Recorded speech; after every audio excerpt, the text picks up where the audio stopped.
Bonjour à tous, c'est le dernier JT de l'année 2017, retour sur un an de nouveautés et de scoops sur la planète automobile.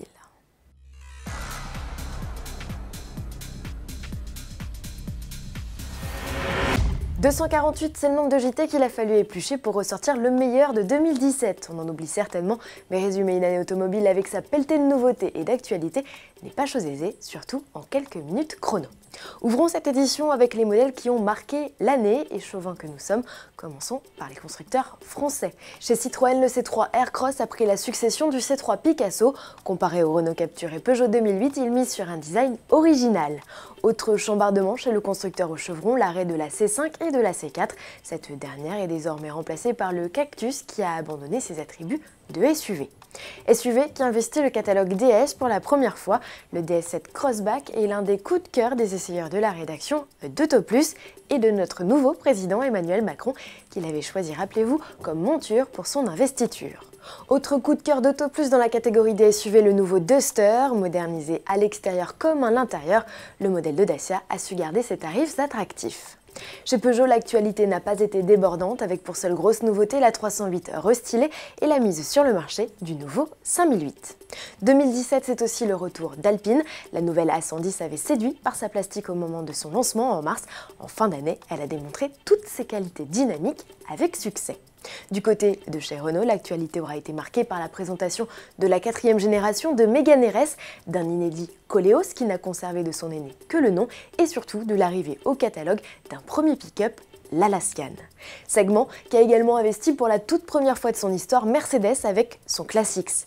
Le constructeur qui a également marqué les esprits avec son hypercar inspiré de l'univers de la F1, la Project One. Rivale toute trouvée de l'Aston Martin Valkyrie, découverte cette année aussi, elle développe plus de 1000 chevaux. La première hybride utilise un V6 turbo, l'autre a préféré un bon vieux V12 Atmo. Une mécanique que Ferrari, dont on célébrait en 2017 le 70e anniversaire, a choisi de conserver sous le capot de son nouveau bolide, la 812 Superfast. C'est le modèle de la firme le plus puissant jamais conçu, avec ses 800 chevaux. Course à la puissance qui n'a épargné aucun grand nom de l'industrie automobile, et particulièrement du luxe. Porsche a ainsi profité de 2017 pour lancer la plus puissante des 911, la GT2 RS avec son flat 6 3,8 litres biturbo de 700 chevaux. Sportive qui au passage a réalisé le meilleur chrono sur le Nürburgring pour une voiture de production. La Lamborghini Huracan, performante et dans ses échappements avec son V10 Atmo de 640 chevaux. Le coupé se hisse sur la deuxième marche du podium de cet exigeant tracé sur lequel désormais tout le monde veut se mesurer, ça en devient presque risible.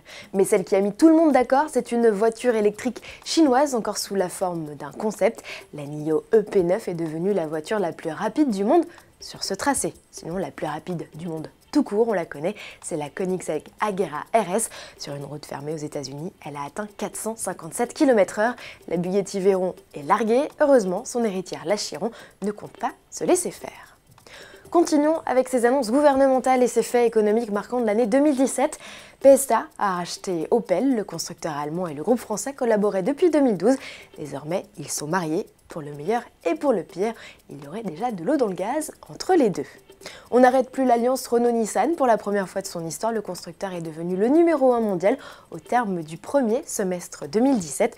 Transformera-t-il l'essai, doublant ainsi Volkswagen et Toyota en termes de vente? On vous tient informé.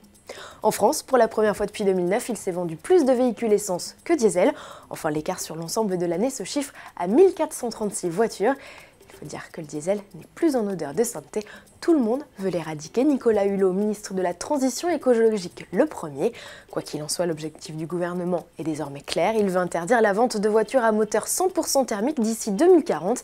Et peut-être que d'ici là, toutes les municipalités auront adopté la fameuse pastille Critère qui permet de classer les véhicules selon leurs émissions polluantes et les chasser plus facilement de leur centre-ville. Pour finir ce chapitre, parlons radar.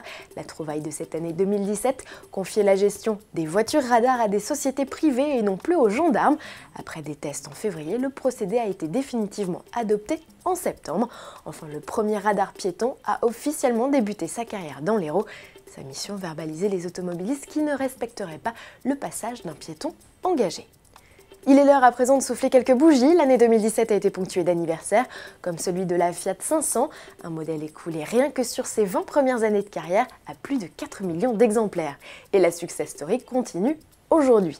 C'est également le cas de la Seven, née Lotus et rebadgée Caterham depuis 1966.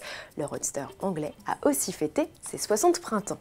2017 marque aussi les 20 ans de deux institutions, l'un dans le domaine de la sécurité, c'est l'organisme de crash test Euro NCAP, l'autre dans le secteur des jeux vidéo, c'est le célèbre jeu de simulation automobile japonais Gran Turismo.